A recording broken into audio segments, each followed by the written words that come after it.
इसका हमने यहाँ पे ओपन कर रखा है, ठीक है। ये जो हमने पिछली क्लास में देखा था, डुअल पीएम का जो है आउटपुट कॉइल की वोल्टेज, वीरेज 1 और वीरेज 2 के बारे में देखा था। इन्हीं सारी चीज़ों को जो है हम, ये पावर लेवल था, इन्हीं सारी चीज़ों को आज स्कीमेटिक पे देखने वाले हैं। ये इसका पावर लेवल था, ठीक है। और जो दूसरा था, ये हमारा इसका क्या था, क्लॉक और रीसेट लेवल था, जो कि पीसी रेड को फॉलो कर रहा है ना ये सर्किट। पहले पावर लेवल कंप्लीट होगा, फिर क्लॉक, फिर रीसेट, फिर इनेबल, फिर डिस्प्ले और डेटा आएगा। तो इसी को हम देखेंगे।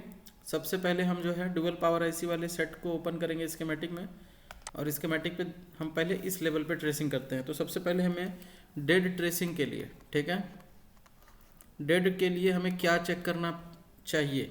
अगर हमारा कोई भी डुअल पावर आईसी वाला सेट है तो हम ओपन कर लेते हैं। कोई भी एक ऐसा सेट ओपन करेंगे जिसकी पहले स्कीमेटिक है, फिर बाद में हम देखेंगे जिसकी स्कीमेटिक नहीं होगी उसकी। फिर हम 2 पावर आईसी के बाद 3 पावर आईसी और 4 पावर आईसी वाले सेट पे चलेंगे। फिर मीडियाटेक में हमारा जो 4 और 5 पावर आईसी तक है, इसी तरह से उसमें भी चलेंगे। फिर एक जाइनस में हम जाएंगे, और जो लेटेस्ट आईसी आई हुई है, जैसे कि हमारा कुछ ऐसे फ़ोन है जिनकी स्कीमेटिक नहीं है और उसमें लेटेस्ट आईसी है, तो उनके बारे में जो लेटेस्ट पीएमयू है और लेटेस्ट जो चार्जिंग आईसी है उसको भी देखेंगे। उसके बाद हम सीपीयू की रिक्वायरमेंट देखेंगे, 5G सीपीयू जो लेटेस्ट सीपीयू है, और फिर नेटवर्क सेक्शन के लिए जाएंगे। नेटवर्क सेक्शन में भी हमारा 5G का जो है पूरा एडवांस वाला सर्किट है, जिसमें 5G के कुछ फिक्स प्रॉब्लम आने शुरू हो गए हैं नेटवर्क सेक्शन में। उस फिक्स प्रॉब्लम को कैसे सॉल्व करना है कम से कम टाइम में, क्योंकि इतनी सारी आईसी अब चेंज करोगे तो काम नहीं होगा। आईसी चेंज करने से होगा भी नहीं, आपको देखना है वो पॉइंट, उस पर हम डिस्कस करेंगे। बहुत फिक्स जो प्रॉब्लम आ रही है उसको डिस्कस कर लेंगे तो फास्ट रिपेयर होगा, मतलब 80% नेटवर्क जो है पहले ही पकड़ में आ जाएंगे। तो चलिए पहले हम स्टार्ट करते हैं अपने इस सीरीज़ को, जिसमें हम जो देखेंगे पहले डुअल पावर आईसी वाले स्कीमेटिक वाले सेट को देखेंगे और उसकी स्कीमेटिक पहले समझेंगे। उसके बाद हम ऐसे सेट को देखेंगे जिसकी स्कीमेटिक नहीं होती है। तो हम यहाँ पे अगर पहले स्कीमेटिक वाले ही सेट की बात करें तो पहले हम रेडमी में ही आएंगे। रेडमी में हमारा एक स्कीमेटिक सेट है डुअल पावर आईसी का, रेडमी नोट 10 और रेडमी नोट 10 प्रो जो है ना, नोट 10 प्रो का स्कीमेटिक नहीं होता है, ठीक है। नोट 10 प्रो का स्कीमेटिक नहीं होता है, तो नोट 10 प्रो का जो स्कीमेटिक नहीं होता है उसको भी हम देख सकते हैं। 11 है, सॉरी, इसको भी हम देख सकते हैं।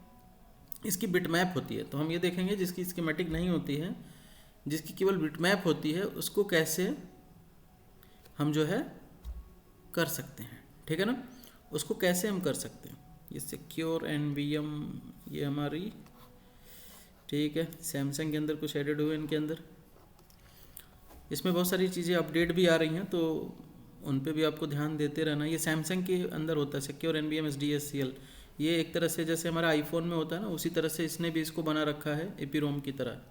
अब यहाँ पे हम जो देखेंगे इसको, रेडमी नोट 10 प्रो का बिटमैप है, तो हम इसको बिटमैप की मदद से समझने की कोशिश करेंगे। और रेडमी नोट 10 4G जो है, इसका स्कीमेटिक हम देखेंगे यहाँ पे, इसका स्कीमेटिक हम देखेंगे और इसकी स्कीमेटिक से हम डेटा ट्रेसिंग को समझने की कोशिश करेंगे।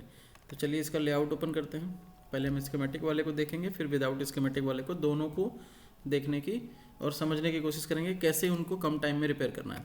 चलिए पहले स्कीमेटिक वाले को ओपन करते हैं, फिर इसके बाद होगा हमारा विदाउट स्कीमेटिक। तो अब आप लोग पॉइंट बताइए, पिछली क्लासेस में हमने आपको याद करा रखा है चीज़ों को कैसे करना है, वो दे रखा था डेटा, ये वाली पॉइंट और ये वाली पॉइंट, ठीक है। अब आप लोग बताइए कि क्या चेक करना है, ठीक है। कौन माइक ऑन करेगा, कोई एक लोग माइक ऑन करिए। बाकी लोग आज ज्वाइन नहीं किए, केवल 4 लोग। 4 लोग कहाँ चले गए। वीडियोस पे डिपेंड मत अभी रहिए, दुकान पे ही है, और रिकॉर्डिंग कल देख रहे हैं ना। परसों का भी क्लास नहीं देख पाए थे, और आज अभी दुकान नहीं पे ही देखिए, है। वो ठीक है, वीडियोस पे डिपेंड मत रहिए कि वीडियोस आपको मैं वीडियो यहाँ से हटा दूंगा अगर आप वीडियो नहीं देखोगे तो। आपको वीडियो देखना पड़ेगा ना, तो ये वीडियो हटा देंगे हम जल्दी, बैच खत्म होते वीडियो हटा देंगे। आपको वीडियोस देखने पड़ेंगे टाइम निकाल के। अगर 24 घंटे में आपके पास टाइम नहीं निकल पा रहा, फिर आप मोबाइल रिपेयरिंग छोड़ दो,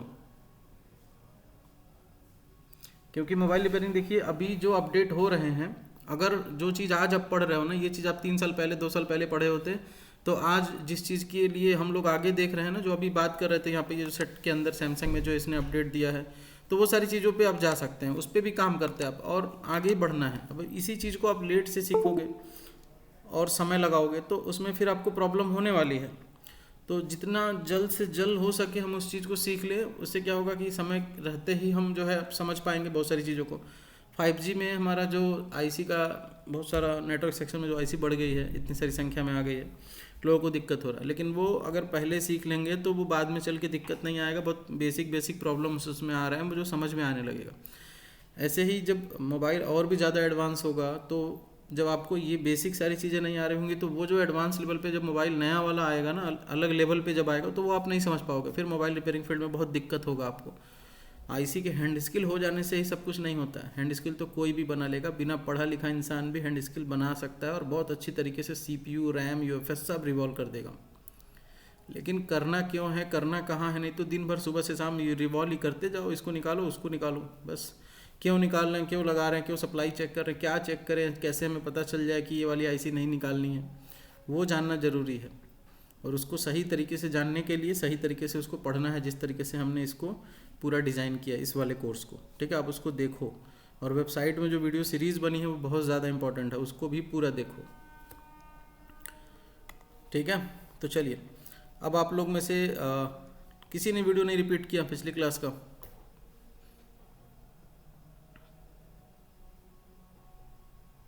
जिसने भी रिपीट किया है माइक ऑन करके बताइए। डेट ट्रेसिंग के लिए हम लोग जो है चेक करेंगे। ठीक है, डेट ट्रेसिंग के लिए हम चेक करेंगे, जिसमें हमारा सेट होगा नोट 10 स्कीमेटिक वाला है। ठीक है ना?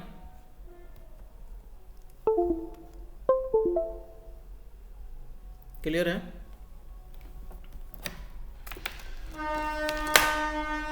एक मिनट रुक जाते हैं बस।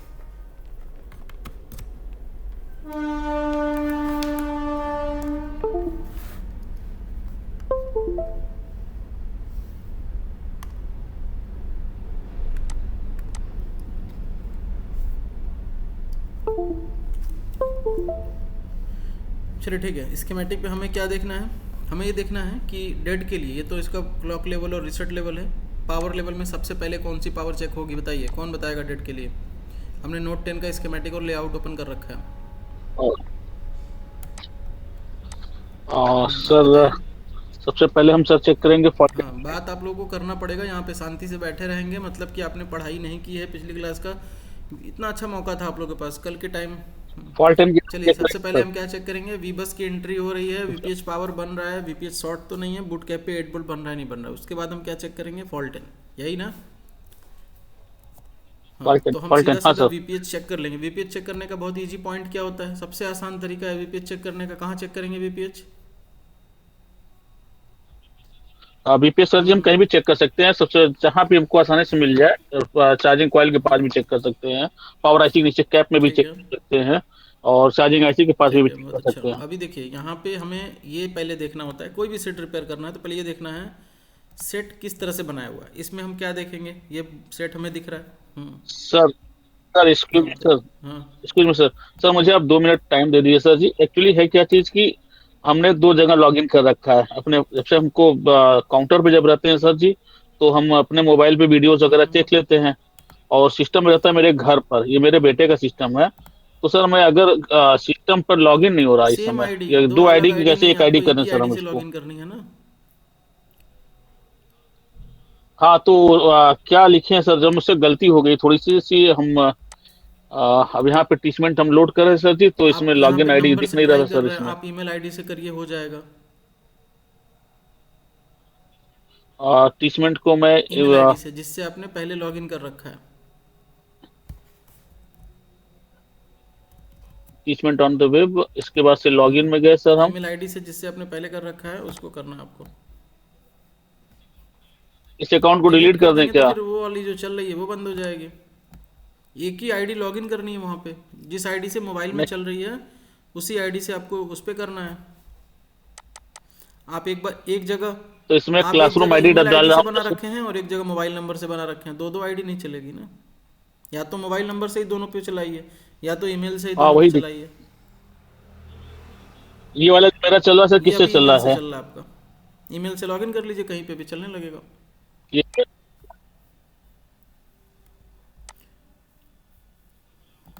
तो एक बार मैं लॉग आउट हो जाऊं क्या, इससे कैसे कर लूं? चलो ठीक, सर पढ़ते रहिए, मोबाइल में मैं देख रहा हूँ, उसको ठीक मैं है। देख लेता हूँ यहाँ तो। पे अभी ये जो दिख रहा है, पहले हम ये देखेंगे कि ये सेट जो है किस तरह से है। तो इसमें एक पावर आईसी यहाँ पे है जो PM6150 है।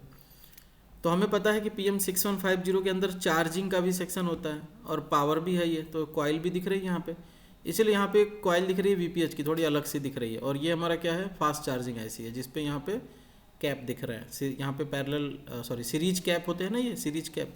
तो ये हमारे चार्जिंग फास्ट चार्जिंग आईसी है। तो ये समझ में आ गया कि चार्जिंग की दोनों आईसी यहाँ पे दिख रही है जो पावर के अंदर चार्जिंग पड़ी हुई है। लेकिन हम ये भी समझते हैं कि दूसरी पावर आईसी भी होती है इसके अंदर 6150L, तो इसमें VOB बनेगी।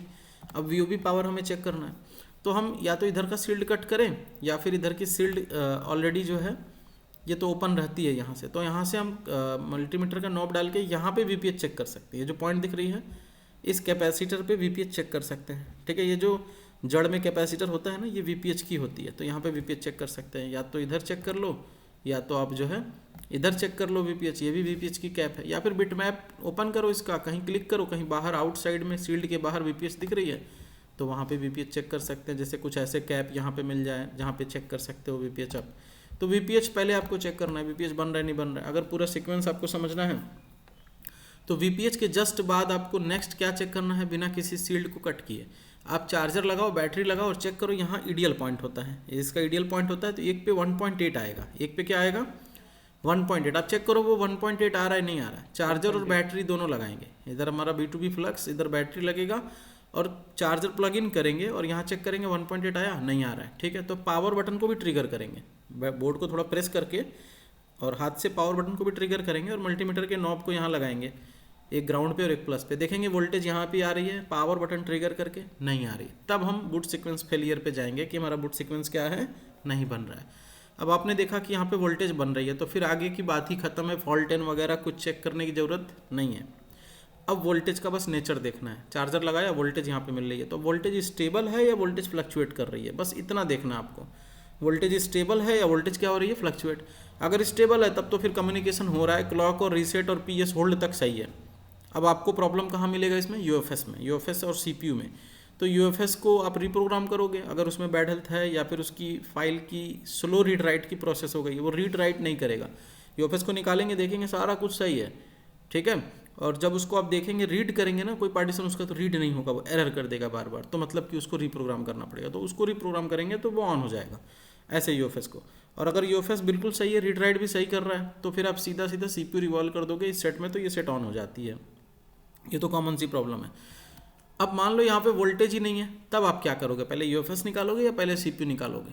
यहाँ पे वोल्टेज ही नहीं है, पावर ट्रिगर करके भी देखा तब भी वोल्टेज नहीं है, और पावर ट्रिगर के बिना हमने चार्जर प्लग इन किया तब भी वोल्टेज यहाँ पे 1.8 नहीं आ रही है। इन दोनों में से किसी एक TP पर तो 1.8 आनी है, क्लियर है ना, क्योंकि हम इन्हीं को शॉर्ट करके केबल डालते हैं तो ईडियल पोर्ट बनता है। तो हमने देखा कि यहाँ पे कोई वोल्टेज नहीं है, ना ही फ्लक्चुएट करके बन रही है, ना ही स्टेबल बन रही है, वोल्टेज ही नहीं, मतलब आउटपुट ड्रॉप है। अब हमें पता करना है कि आउटपुट ड्रॉप है तो सीधा CPU मत निकाल देना किसी भी सेट में। अगर आउटपुट नहीं बन रही है तो सीधा CPU नहीं, DC पे आप इसको लगाओ बैटरी कनेक्टर पे, और देखो बैटरी कनेक्टर पे शॉर्टिंग तो नहीं है। पहले बैटरी कनेक्टर पे शॉर्टिंग नहीं है, DC लगाओ। DC लगाते ही अगर करंट कंजप्शन हो रहा है DC पे 001 का या 005 का 0010 का ऑटो करंट, मतलब यहाँ पे केबल लगाते ही करंट ले रहा है, तो इसका मतलब है कि हो सकता है यहाँ पे VPH शॉर्ट हो या इसकी VOB शॉर्ट हो। दो चीज़ें, VPH शॉर्ट हो सकती है और VOB शॉर्ट हो सकती है। पहले आपको ये आइडिया लगाना, उसके बाद सील्ड कट करना है। उसके बाद क्या करना है, सील्ड कट करना है। या फिर आप बैक साइड में आके यहाँ से VPH चेक कर सकते हैं कि इस कॉइल पे VPH, इस कैपेसिटर पे VPH बन रहा है नहीं बन रहा है। अगर इस कैपेसिटर पे और इस कॉइल पे VPH बन रहा है, मतलब यहाँ पे बन रहा है तो कॉइल पे भी बन रहा होगा, तभी तो आ रहा है। तो VPH आ रहा है और उसके बाद भी हमारा कोई 1.8 नहीं बन रहा है, तो फिर हमें नेक्स्ट जो पावर चेक करना है वो BOB। तब हम बिटमैप ओपन करेंगे इसका, बिटमैप की मदद से हम इसको बिना सील्ड कट किए, अभी भी ये वहाँ पे पावर के पास स्पेस होता है, यहाँ पे भी आई थिंक स्पेस होता है, अगर होगा तो ठीक है, यहाँ से चेक कर सकते हैं VPH। फिर हम BOB की कैप को, यहाँ पे BOB होती है, अगर इसका आप बिटमैप ओपन करोगे ना, नेक्स्ट पावर तो यही होगा ना, हमने इसमें क्या ड्रॉ किया, VPH आया, BOB निकलना चाहिए, है ना। BOB नहीं निकल रहा है तो हम फॉल्ट एंड ढूंढेंगे और बूट कैप पे 8 वोल्ट बन रहा है नहीं बन रहा है ये चेक करेंगे, यही बताया था। तो फिर हम क्या करेंगे, BOB की कैप को ढूंढेंगे। तो BOB की कैप ढूंढने के लिए हम बिटमैप का इस्तेमाल कर सकते हैं अगर अवेलेबल है तो, क्योंकि बिटमैप रहता है तो हमें सील्ड कट पहले नहीं करनी पड़ती है। हम बिटमैप से चेक कर लेते हैं कि वो सप्लाई सील्ड के बाहर कहीं मिल रही है नहीं मिल रही है, अगर कहीं नहीं मिलती है तब हम शील्ड कट करते हैं। तो यहाँ पे हम जूम करेंगे और यहाँ पे हमारा वी पावर है, देखो ये वी लिखा है, वीरेज वी, ठीक है। आप ढूंढ लेना, इसी तरह से मिल जाएगा कैपेसिटर पे, ठीक है। वीरेज वी मिल रहा है। अब हमने देखा कि वी पावर यहाँ एक कैप है, नज़र आ रहा है, शील्ड के बाहर है ये, इसके ऊपर मिलना चाहिए। और कहीं है ऐसा और भी प्लेस होगा यहाँ पे भी एक एलडीओ कंपोनेंट के साथ कैप है, जहाँ पे हम वी चेक कर सकते हैं इजीली। बोर्ड के इस साइड तो नहीं चेक कर पाएंगे, बोर्ड को उल्टा करना पड़ेगा, थोड़ा मुश्किल होगा। लेकिन हम यहाँ पे पहले वी की जीआर ले लेंगे सीधा, वी शॉर्ट तो नहीं है। अब वी शॉर्ट तो नहीं है, वीपीएच बन रहा है लेकिन वी नहीं बन रहा है, ठीक है। अगर ऐसा कंडीशन दिखे और डीसी पर लो बूटिंग हो रही है तब सीपीयू निकाल देना, ठीक है। इस सेट में तब सीपीयू को क्या करना है, आपको निकाल देना है और पैड को पूरी क्लीन करके अच्छे से एक बार रिवॉल्व करके आप डाल सकते हो सीपीयू को, तुरंत फ़ोन ऑन हो जाएगा वैसे। लेकिन सीपीयू डालने से पहले एक चेकिंग है जो करना ज़रूरी है। अगर वो चेकिंग आप नहीं करोगे और सीपीयू डाल भी दोगे तब भी फ़ोन ऑन नहीं होगा। क्या चेक करना है बताइए?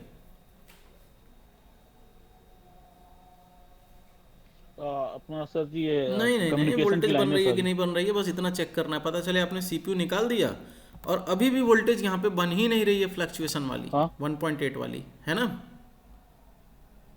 मान लीजिए आपने सीपीयू हाँ निकाल दिया हाँ और हाँ। वोल्टेज अभी भी नहीं बन रही है, ये तो फोर्स यूएसबी क्लॉक बूट, ये तो आइडियल पॉइंट है, और ये क्लॉक 1.8 की लाइन है, ये रजिस्टर के इधर आपको 1.8 दिखेगा एल्टेने का।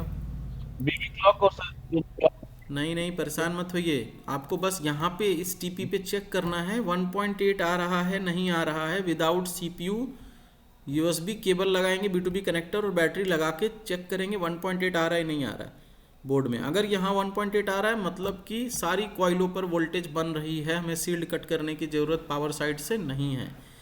अब सीपीयू लगाने का कोई मतलब होगा उसमें, क्योंकि 1.8 यहाँ पे फ्लक्चुएट करके बन रही है। फ्लक्चुएट मतलब सीपीयू निकली हुई है ना, सीपीयू को हमने बाहर निकाल लिया। सीपीयू को हमने क्या किया, सीपीयू को बाहर निकाल लिया, और बाहर निकाल के हम यहाँ पे 1.8 चेक करेंगे तो स्टेबल नहीं होगा ना वोल्टेज, क्योंकि कम्युनिकेशन तो होगी नहीं। तो यहाँ पे 1.8 हमारा मिल रहा है, फ्लक्चुएट कर रहा है, तब हम सीपीयू रिवॉल्व करके डालेंगे। अगर सीपीयू निकाल दिया फिर भी यहाँ पे 1.8 नहीं आ रहा है फ्लक्चुएट करके, तो रिवॉल्व करके सीपीयू लगाएंगे क्या? नहीं लगाएंगे, ठीक है। क्यों? क्योंकि बूट सीक्वेंस तो बन ही नहीं रहा है उसमें, लगाओगे तब भी सेम कंडीशन रहेगा। तो उस कंडीशन में आप EMCP यानी यूएफएस जो है इसकी वो भी निकाल देंगे। कई बार ऐसा होगा कि जैसे ही यूएफएस निकालेंगे उसके बाद उसकी पैड क्लीन करके फिर पावर डालेंगे B2B कनेक्टर से और बैटरी लगा के चेक करेंगे तो वोल्टेज आ जाएगी। कई बार ऐसा होगा कि यूएफएस हटाने से वोल्टेज आ जाएगी, और जब वोल्टेज यहाँ पे फ्लक्चुएशन में 1.8, 1.2, 1.8, 1.2 ऐसे फ्लक्चुएट कर रही है तब सीपीयू रिवॉल्व करके डालना। अब मान लो कि आपने यूएफएस और सीपीयू दोनों निकाल दिया, फिर भी वोल्टेज क्या है? आ नहीं रहा है। यहाँ पे ये रेजिस्टेंस को देख लेना, टूटा तो नहीं है, नहीं आ रहा है, ठीक है। अभी भी सील्ड हम कट नहीं किए हैं, ठीक है, अभी भी नहीं आ रहा है वोल्टेज। तब अब हमें क्या करना पड़ेगा? तब हमें सेकंड पावर आईसी और फर्स्ट पावर आईसी के पास चलना पड़ेगा, ठीक है। और क्या चेक करना पड़ेगा? चेक करना पड़ेगा हमें बूट कैप पर 8 वोल्ट बन रहा है या नहीं बन रहा है, फर्स्ट पीएम के ऊपर। फर्स्ट पीएम से सेकंड पीएम में फॉल्ट इन जा रहा है नहीं जा रहा है, तो हम क्या चेक करेंगे? Boot cap. तो चलिए बूट कैप इजीली ढूंढ सकते हैं। बूट कैप तो बहुत आसानी से मिल जाता है। कैसे मिलेगा? बिट मैप से ही आप उसको देख सकते हो।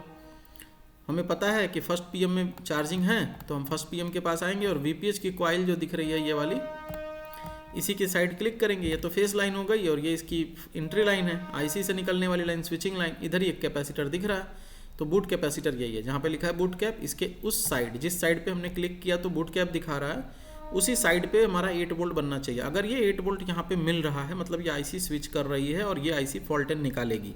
अब इसकी फॉल्ट 10 कैसे ढूंढोगे? तो फॉल्ट 10 के लिए आपको पिन याद रखना पड़ेगा, या फिर आपने फॉल्ट 10 के लिए यहाँ पे क्या करना पड़ेगा? आपको सीधा फॉल्ट लिख के सर्च कर देना है, सर्च कर देना है, ठीक है ना। फॉल्ट लिख के सर्च किया तो फॉल्ट 10 दिखा। अब ये फॉल्ट 10 किस आईसी से है?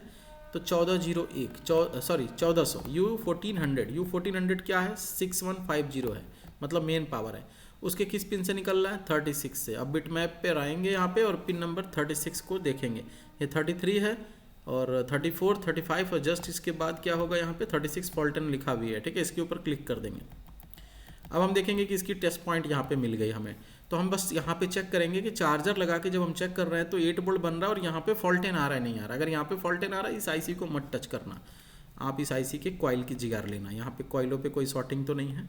अब शॉर्टिंग का कंडीशन आपको बताया था ना बजर आना मतलब शॉर्ट नहीं है। अगर किसी कॉइल पे बीप आ रहा है मतलब शॉर्ट नहीं है, उसकी रीडिंग भी लो, डायोड रीडिंग, और वो देखो कि कितना रीडिंग है, एकदम 0 रीडिंग है, फिर बजर कर रहा है तो शॉर्ट है।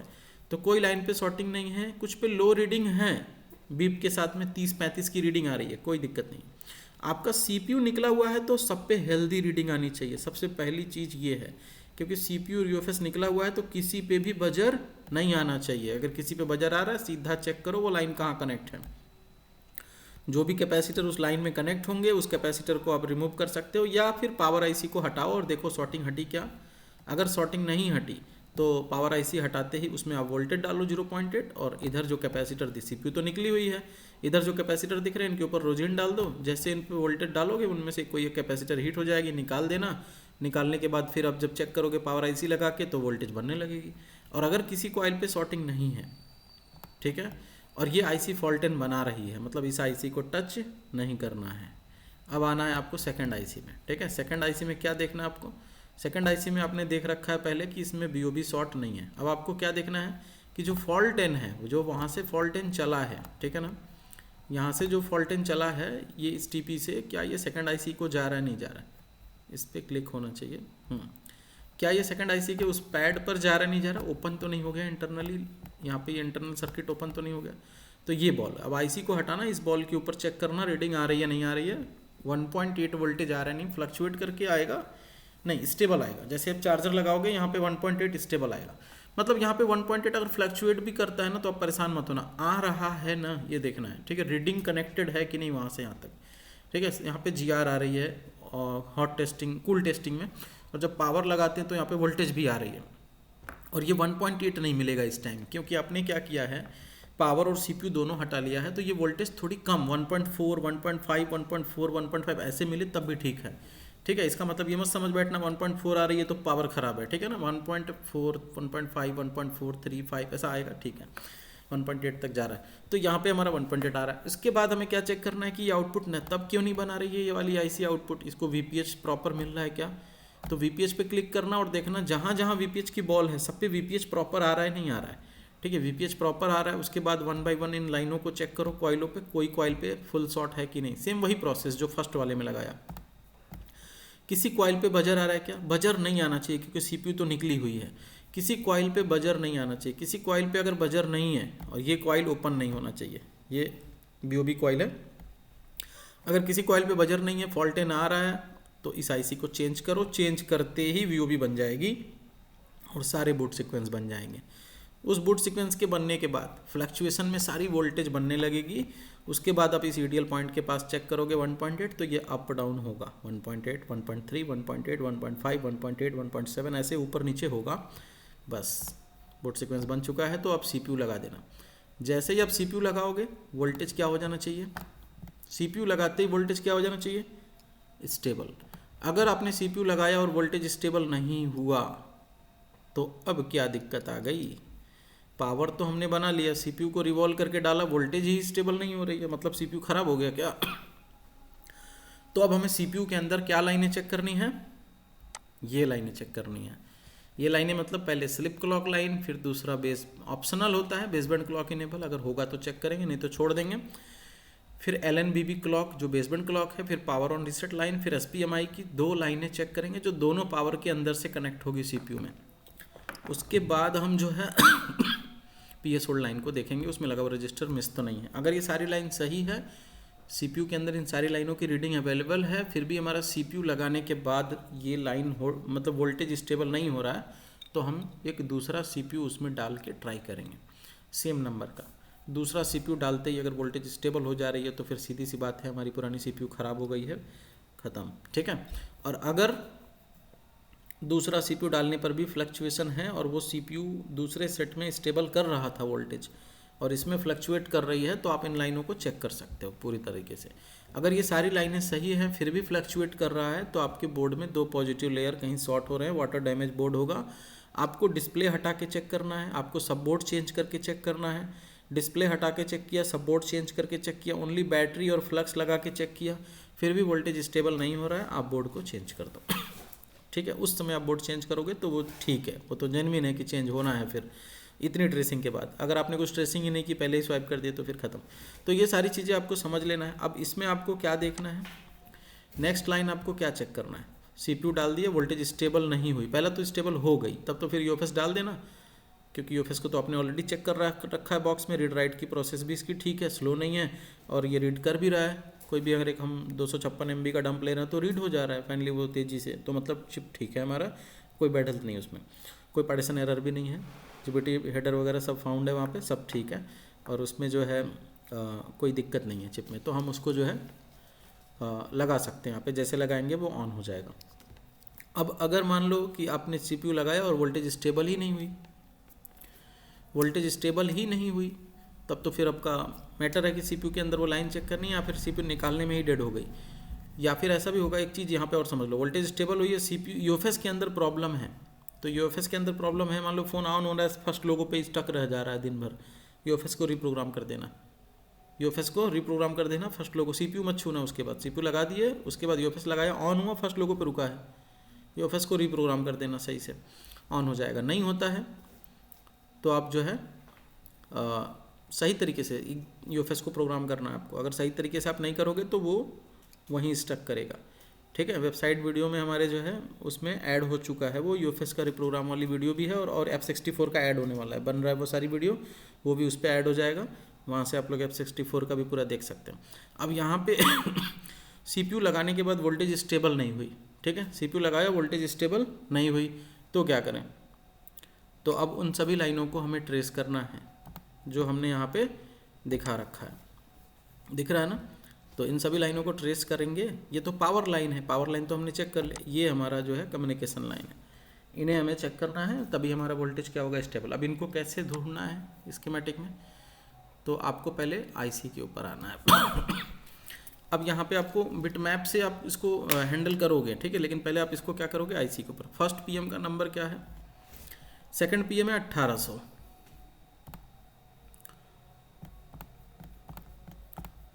और फर्स्ट PM है हमारा 1400, ठीक है। तो स्कीमेटिक में आएंगे U1400, U1400, आगे की सेटों में चेंजेस आएंगे, ठीक है। तो अभी आपको बस ये समझ लो, ये 2 पावर IC वाले में काम करेंगे, 3 में थोड़ा थोड़ा बदलेगा, अभी और चीज़ें चेंज होंगी, ठीक है, 3 में, 4 में, 5 में चेंज होगा।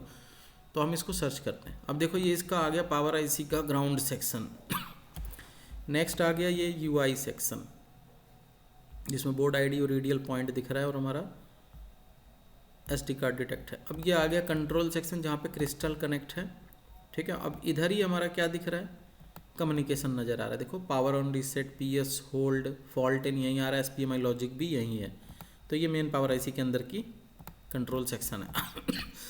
तो यहीं से हमें स्लिप क्लॉक दिख रहा है। सबसे पहले हम स्लिप क्लॉक लाइन को चेक करेंगे, CPU से पावर IC के अंदर ये लाइन कनेक्ट है कि नहीं। अब ये देखो CPU से तो जा ही रहा है, लेकिन ये WCN में भी कनेक्ट है, तो अब इस बात का कंफर्मेशन कैसे होगा।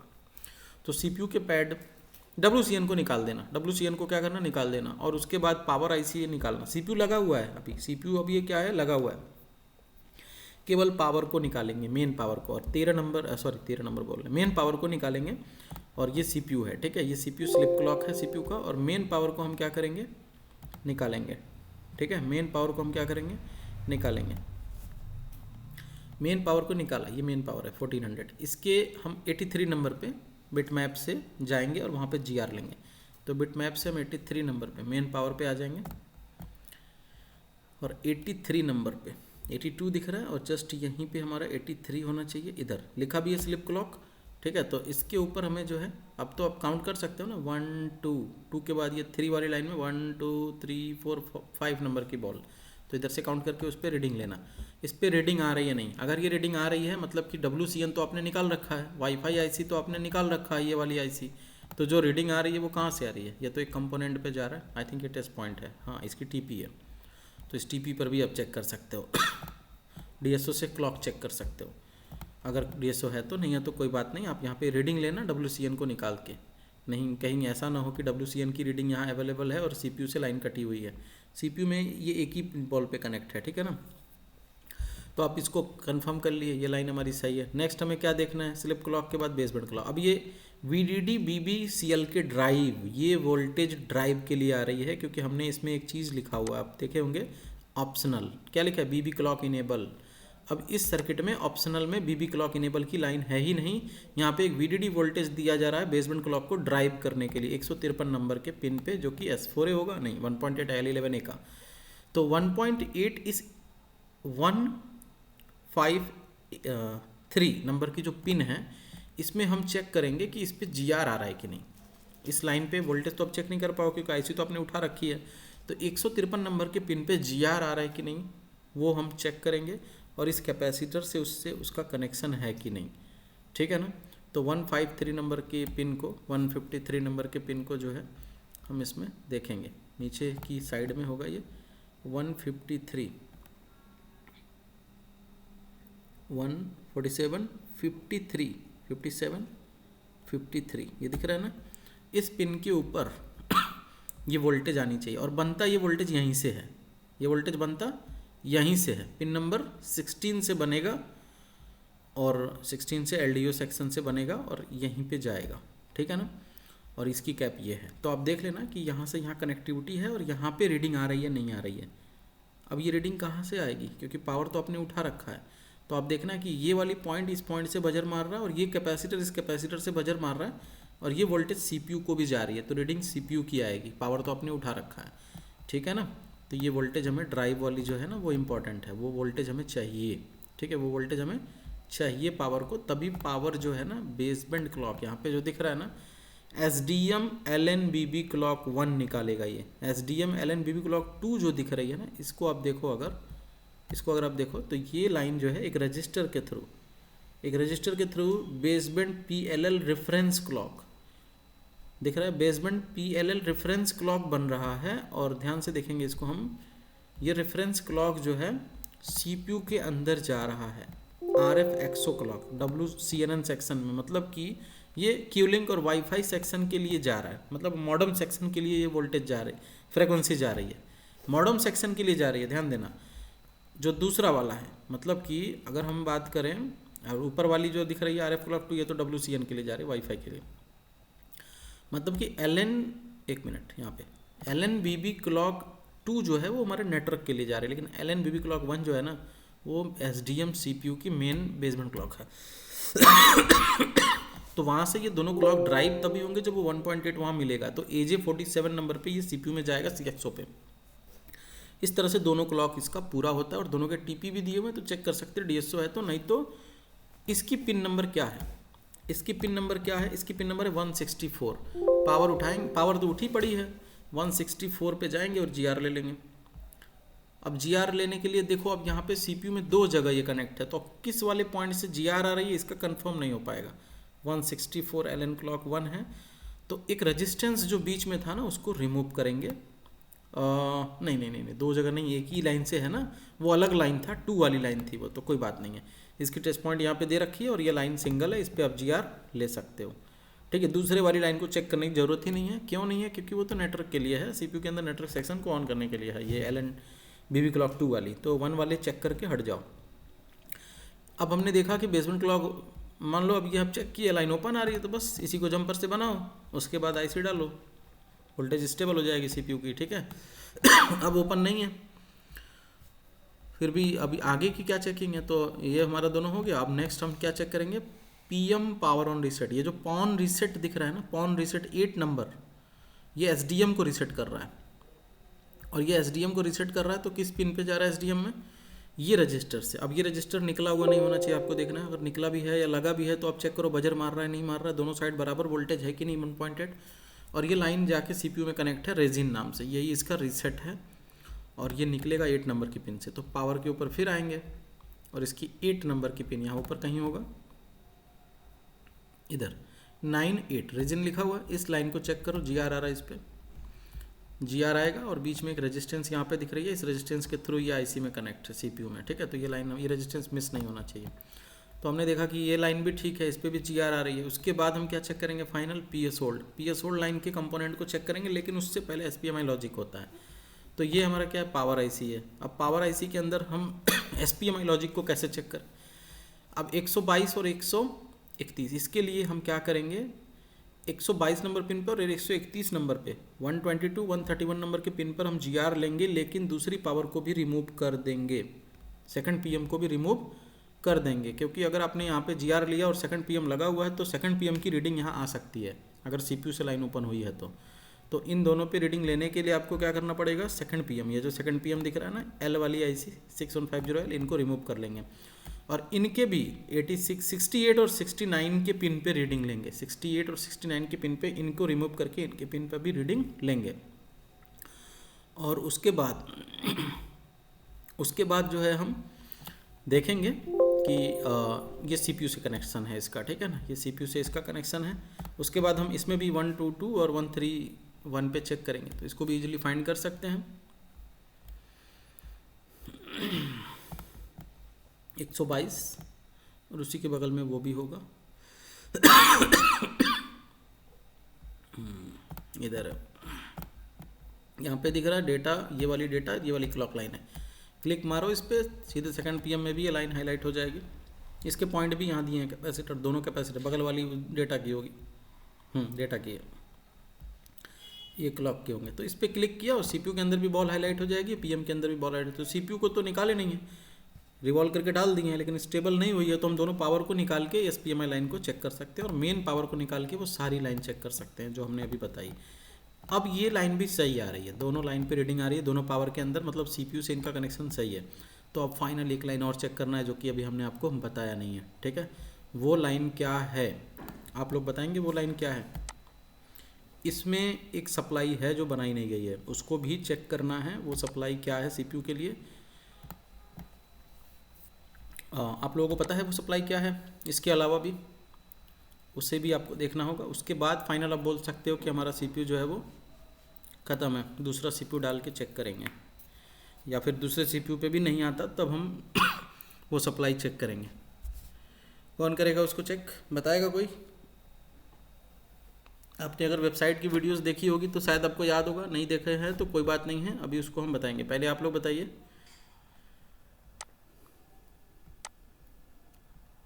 वॉइस आ रही मेरी, हेलो हेलो हेलो,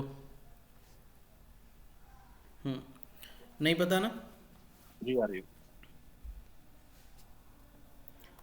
नहीं पता ना।